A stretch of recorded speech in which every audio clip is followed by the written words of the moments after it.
அரசுக்கு 3 மாதங்களில் 15,000 கோடி ரூபாய் வருவாய் எப்படி கிடைத்தது என்று முன்னாள் நிதியமைச்சர் தங்கம் தென்னரசு கேள்வி எழுப்பிய நிலையில் அதற்கு நிதியமைச்சர் மரிய வில்சன் கூறிய பதிலை தற்பொழுது கேட்கலாம்.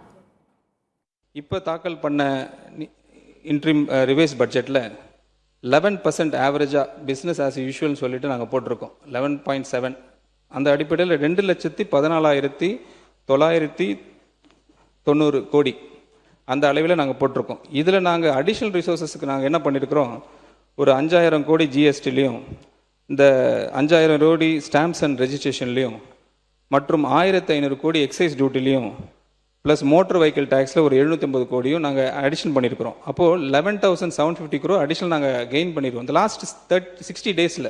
Thanks to the honourable chief minister இந்த முயற்சிகள் எடுத்ததுக்கு. அதை தான் நாங்கள் 2,26,740 சொல்கிறோம், வேறு ஒன்றும் இல்லை. இன்னும் நிறைய விஷயங்கள் இருக்குது. மாண்புமிகு நிதியமைச்சர் பேசுகிற போது ஒன்று சொன்னாங்க, இந்த 60-70 நாட்களுக்குள்ளாக நாங்கள் கவர்மெண்ட் ட்ரெஷரிக்கு 15,000 கோடி ரூபாய் கவர்மெண்ட் ட்ரெஷரிக்கு நாங்கள் கொண்டு வந்திருக்கிறோம் என்று ஒரு கருத்தை அவர்கள் சொன்னார்கள்.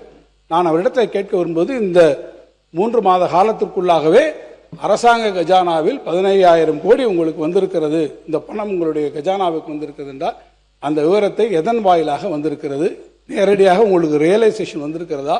ஏன்னா அந்த 3 மாதத்தில் உங்களுக்கு 15,000 கோடி வருவதாக நீங்கள் சொல்லியிருக்கிறீர்கள். இன்னும் கூட சொல்ல வேண்டும் என்றால் உங்களுடைய திட்டங்களுக்கு நீங்கள் வரக்கூடிய நிதி என்பது இந்த அரசாங்கத்தினுடைய எஃபோர்ட்ஸ்னால வரல, இது சென்ட்ரல் மத்திய ஒன்றிய அரசிலிருந்து உங்களுக்கு வரக்கூடிய அந்த கிராண்ட்ஸ் அண்ட் டிரான்ஸ்ஃபர்ஸில் விக்ஷித் பாரத்லேருந்து எவ்வளோ வருகிறது, ஒன்றிய அரசினுடைய திட்டங்களிலிருந்து எவ்வளவு உங்களுக்கு வருகின்ற நிதியை வைத்துத்தான் அதை நீங்கள் குறிப்பிட்டு சொல்கிறீர்கள் என்பதை நான் தெரிவித்துக் கொள்ள விரும்புகிறேன்.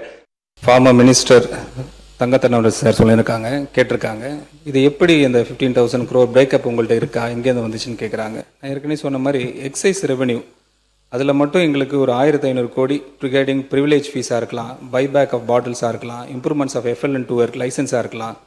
இந்த இம்ப்ரூவிங் எஃபிஷியன்சி இதில் நாங்கள் இந்த எக்ஸைஸ் ரெவென்யூவில் நாங்கள் ஜென்ரேட் பண்ண அமௌண்ட் டைரெக்டாக வந்திருக்கு. மோட்டர் வெஹிக்கிள் டேக்ஸ்னு எடுத்துக்கிட்டிங்கன்னா அதில் அரௌண்ட் 750 crores, அது action of fancy numbers, reforms to rationalise revenue streams, அதில் எங்களுக்கு கிடைச்ச அந்த அமௌண்ட்டு.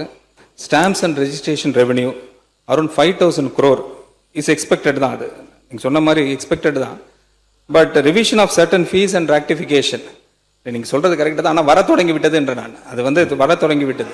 வர தொடங்கி ஆரம்பிச்சிட்டாலே உங்களுக்கு தெரியும், ஒரு அமௌண்ட் ஜென்ரேட் ஆரம்பிச்சிட்டாலே we are very happy. The projected 15,000 crores will be achieved very shortly.